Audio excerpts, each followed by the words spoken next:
സ്റ്റാലിൻ കാഷ്വാലിറ്റിയിലേക്ക് എത്തുകയാണ്. അദ്ദേഹത്തിൻ്റെ വാഹനം വ്യൂഹം ഈ കാഷ്വാലിറ്റിയുടെ പുറത്തേക്ക് എത്തിയിട്ടുണ്ടെന്നുള്ളതാണ് നമുക്ക് മനസ്സിലാക്കാൻ കഴിയുന്നത്. ഇപ്പോൾ തന്നെ അദ്ദേഹം ഇതിൻ്റെ ഉള്ളിലേക്ക് കാഷ്വാലിറ്റിയുടെ അകത്തേക്ക് എത്തുകയും പരിക്ക് പറ്റിയവരെ സന്ദർശിക്കുകയും ചെയ്യുമെന്നുള്ളതാണ് നമുക്ക് മനസ്സിലാകുന്നത്. വാഹന വ്യൂഹത്തിൻ്റെ ഭാഗമായുള്ള വാഹനങ്ങളെത്തിയത് സ്റ്റാലിൻ കരൂരിൽ നിന്നുള്ള പ്രവേശിക്കുകയാണ്. അദ്ദേഹം കാഷ്വാലിറ്റിക്ക് അകത്തേക്ക് പ്രവേശിക്കുന്നു. അദ്ദേഹം ഇനി പരിക്ക് പറ്റിയവരെ, ഈ ഒരു അപകടത്തിൽപ്പെട്ട് പരിക്ക് പറ്റിയവരെ കാണുകയും അവരെ ആശ്വസിപ്പിക്കുകയും ചെയ്യുമെന്നുള്ളതാണ് മനസ്സിലാക്കാൻ കഴിയുന്നത്. ഈ അപകടത്തിൽ പരിക്ക് പറ്റിയവർക്കൊക്കെ തന്നെ ധനസഹായം നേരത്തെ തന്നെ പ്രഖ്യാപിച്ചിരുന്നതാണ്. അതോടൊപ്പം തന്നെ മരിച്ചവർക്ക് ഒരു ദുരിതാശ്വാസം എന്നുള്ള നിലയിൽ, ദുരിതാശ്വാസം എന്ന് പറയാൻ കഴിയില്ല, അല്ലെങ്കിൽ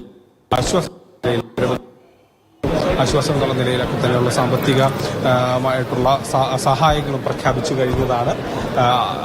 അത് കഴിഞ്ഞ് ഇന്ന് വളരെ പെട്ടെന്ന് തന്നെയാണ് അദ്ദേഹം ഇവിടേക്ക് കരൂരിലേക്ക് എത്തുകയും ഈ ആശുപത്രി ദുരന്ത സ്ഥലത്തേക്ക് എത്തുകയും ഇവിടെ പരിക്ക് പറ്റിയവരെ കാണുകയും ചെയ്യുന്നത്. ഇന്ന് അദ്ദേഹം ഈ വിമാനമാർഗത്തിൽ ഇവിടേക്ക് എത്തിയതിന് ശേഷം പിന്നീട് റോഡ് മാർഗം കരൂരിലേക്ക് വരികയായിരുന്നു.